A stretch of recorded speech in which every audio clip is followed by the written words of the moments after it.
هەر سەبارەت بەم باسەوە گفتوگۆ لەگەڵ بەڕێز میخایلۆ ئالاندارینکۆ چاودێری سیاسی لە کیێڤەوە لەگەڵمان دەبێت لە ڕێگەی سکایپەوە.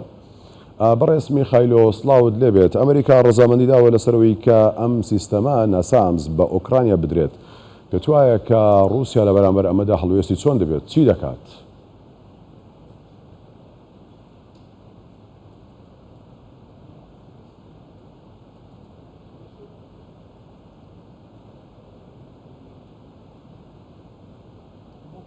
سلاف جواره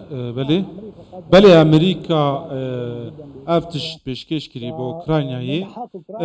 مافی اوکراینایی کو وان آلیکاری هم بخوازه چه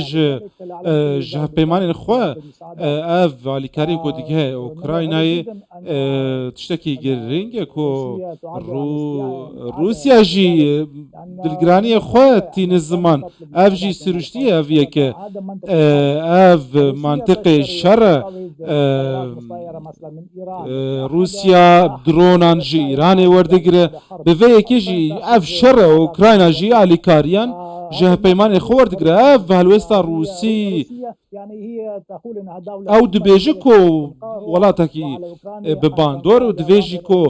اوکراین به لگوه لبریارن روسیا بگره لی اف جی نراسته آلین هپیمانان دی اف چک بگین بەردەوام بگینن ئۆکراینایە. باشە لە بەرامبەردا رووسیا هەڵوێستەکانی تونتر نابێت بەڵکو شەڕەکە تیرتر و تۆختر نابێت هێرشەکانی سڕتر ناکاتەوە بۆ سەر ئۆکرانیا مەترسی بەکارهێنانی سەرچی گەورەتر ناکات ئەگەر وابێت ئەم سیستەمە بدرێت بە ئۆکرانیا و هێرشەکانی مۆسکۆ یاخود رووسیا هەمووی بپێکێت نەتوانێت بە ئارەزووی یاخود ئەوەی کە دەیەوێت بتوانێت ئاماجەکانی بپێکێت. روسیا حمد چکان بکارتینە ئیرۆ لە ئۆکراینایە ئۆکراینە ناترسە ترس شویە نەمایە پشتی کۆ ساڵا بوری حمد چەک هاتن بکارانی ئۆکراینە نەماش بەیەکێ ترسە رووسیا چ چەکێن وێ نەمانە بۆمب و موشەکێن وێ هەنە لێ نه زیاتر هۆرگریان پێکتینە ئەڤ یەک ژی رووسیا گەفان دخوا بەردەوام و لێ ت سەرکەفتنێکی بدەست ناخینە ئۆکراینا ڕژدە لە سەرڤەیەکێ سەروی شاری و هاوپەیمانên وێژی بەردەوام ئالیکاریە وەرتکن لێ دەما کۆ رووسیا دخوازە و چەکێنکی ئەتۆمی بکاربینە لێ دێ ڕۆژە داوی بە دیرۆکا پۆتندە بڤەیەکی نکاره وان چکان بکاربینش برکو قدغه تاوانه دژی اوکراینای روسیا گمان عمل سر هیکو وان چکن اتمی بکاربینه اف شتک چه نابل گوری دیت نامن باشە ئەگەر پوتین ینی حاڵەتەکەی گەیشتە ئەوەی کە نەتوانێت ئامانجەکانی خۆی بپێکێت لە ئۆکرانیا چەندین جاریش ئەوەی ئاگادار کردوتەوە مۆسکۆ کە چەکی ئەتۆمی بەکاردێنێت بەکاری ناهێنێت باست کرد کە کۆتایی پێدێت بۆچی چۆن کۆتایی پێدێت ئەگەر بێت و چەکی ئەتۆم بەکاربێنێت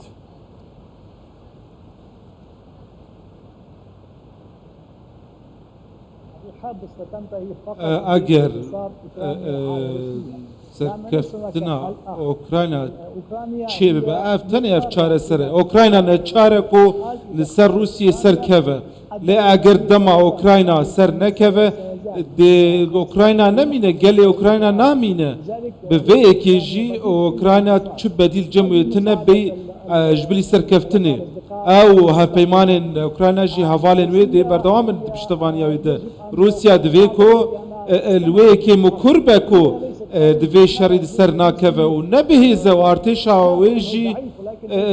zayîf e ne qas bi quwet e lê wek me dît jî berî çend rojan yekîneyên Okranî derbasî azadî derbasî aliyê Rûsî bû wek em dibînin jî artêşa Rûsî divê yekê de nikare parastina xaka Rûsiyê bike lê çekê atomî ew çekên qedeğekirî Rûsya nikare bikarbîne û bikar jî nayîne ji ber ku ev dê encamên wê yê nerînî hebe Putin dixwaze ew bimîne bijî eger van çekan bikarbîne dê bimire. بەڵێ بەڕێز میخایلۆ ئالاندارینکۆ چاودێری سیاسی لە کیێڤەوە لەگەڵمان بووی سوپاس ماندوو نەبی.